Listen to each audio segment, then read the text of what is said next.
Good morning and happy Monday, everybody. Welcome back to DEGREELESSNESS, where we're fresh to death like a mausoleum. That's right, it's the top of the week, and that also means it's time to wake up, what up, and smoke a blunt. I wonder what's popping today. Let's take a look, shall we? Top story today is the new hands-on developer preview of Jedi Fallen Order's sequel, Jedi Survivor. Lots of corpo knob slobbing all around, of course, which I suppose is to be expected considering the legacy media's reaction to the series' inaugural entry, Fallen Order. But man, this game looks like it's really not allowed to fail, huh? Let's start off by taking a look at some headlines.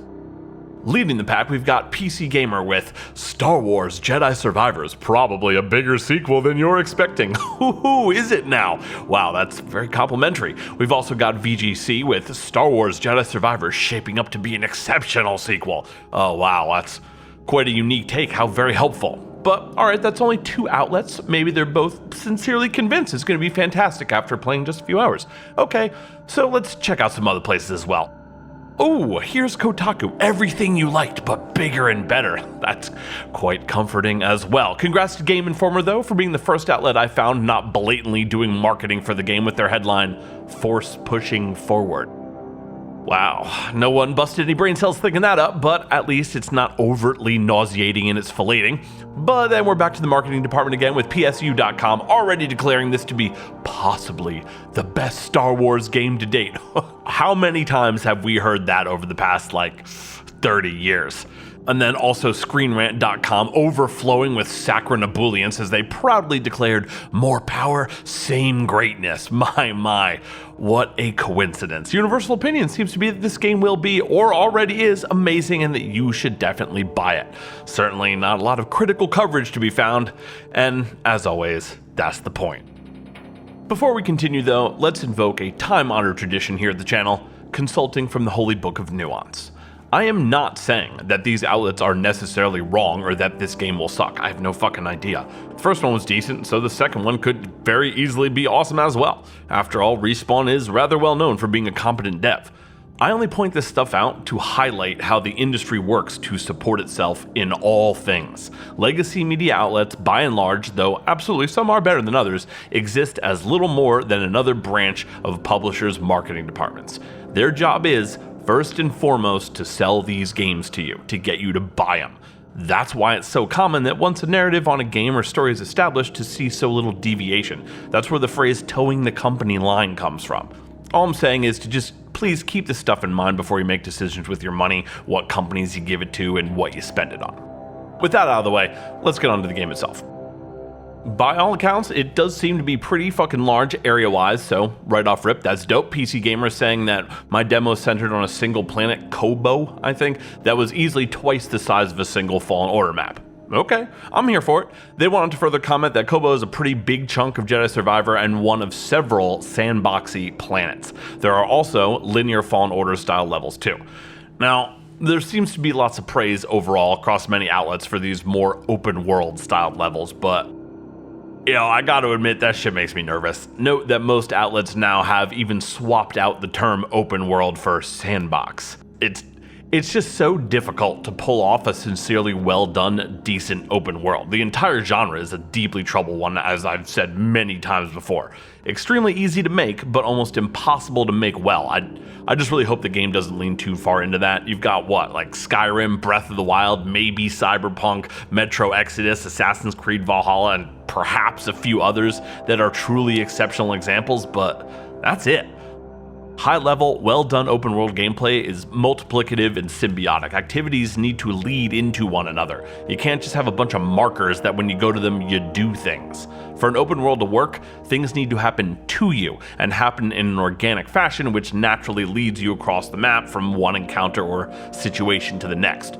Pulling off and implementing that kind of delicately balanced gameplay is extremely difficult, and I just hope Respawn has the chops for it. Moving on, it appears you do get access to just about all your old moves and abilities from the jump, so that's good news. Nobody likes having to figuratively or literally backtrack for what typically seems like arbitrary dev reasons, so good guy Respawn for that. In terms of platforming, if most reports can be believed, it's not really anything too intense, with PC Gamer describing it as more similar to a 2000s era 3D platformer than anything else. Now, I'm not a 3D platforming fan by any means, so that sounds just fine to me, but I do question the wisdom of designing a modern game with mechanics that draw immediate comparisons to gameplay that's over 20 years old.